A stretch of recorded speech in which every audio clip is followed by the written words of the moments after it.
MLC Teenmar Mallanna MLC కావడం అనేది ఒక స్టెప్ మాత్రం. మీ నెక్స్ట్ టార్గెట్ ఏంది?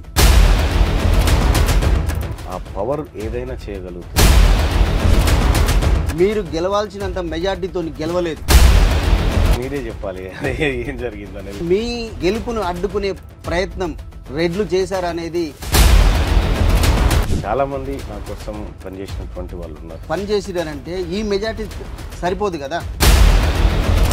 నా ప్లేస్లో వేరే అభ్యర్థి ఉంటే కాంగ్రెస్ పార్టీ ఓడిపోయారు. ఈ బీసీ కాన్సెప్టే మిమ్మల్ని గట్టెక్కించింది అనేది కూడా కానీ ఒప్పుకొని తీర్చా. బీసీ ప్రజలు నా వెనకాల వచ్చి అంటే మీ గెలుపుని ఇప్పటికి కూడా కొంతమంది జీర్ణించుకోలేకపోతున్నారు. వాళ్ళు గోలీ వేసుకోవాలి, నేనేం చేస్తా దానికి. సహజంగానే కేసీఆర్కు కేటీఆర్కి అయితే జీర్ణం ఉండదు.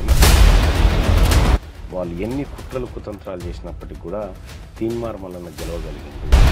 అక్కడ కూడా బీఆర్ఎస్ పార్టీకి మేము ఛాన్స్ ఇవ్వలేదు.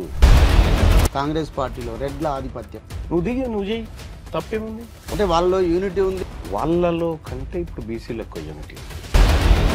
బీసీలోంచి బలమైన నాయకులు బయటికి రావాల్సింది. నల్లగొండ రెడ్లకు కానీ మిగతా తెలంగాణ రెడ్లకు కానీ కొంత చెక్ పడే అవకాశం ఉందా? నేను ఎవరికో చెక్ పెట్టడానికి రాలేదు. కులగణన కోసం మీరు ఎలాంటి కులగణన 100% ఈ ఏడాదిలో పూర్తయితే నేను అనుకుంటాను. అర్హులైన వారికి ఇళ్ల స్థలాలు రావడం లేదు. ఓన్లీ అర్హులైన తెలంగాణ జర్నలిస్టులకు ఇళ్ల స్థలాలు ఎప్పుడు ఇస్తారు? ఇదే కదా. అవును. ఇప్పుడు ఏ విధమైన దాని రూపురేఖలు ఎట్లా మార్చబోతున్నారు ఆ ఉద్యమాలు? విద్య వైద్యం పైన నా ఎమ్మెల్సీ నిధులోంచి 50 లక్షల రూపాయలు ప్రభుత్వ పాఠశాలకు కేటాయించింది. విద్యా వైద్యం పైన V5 న్యూస్ కూడా ఒక ఉద్యమమే, ఒక పోరాటం చేయబోతుంది. దానికి అంటే మీ సహాయము, మీ సపోర్ట్ కూడా 100% మీరు ప్రభుత్వ హెల్త్ అండ్ ప్రభుత్వ ఎడ్యుకేషన్ ఈ రెండింటిపైన ఫోకస్ పెట్టండి. మీరు ఎల్లప్పుడూ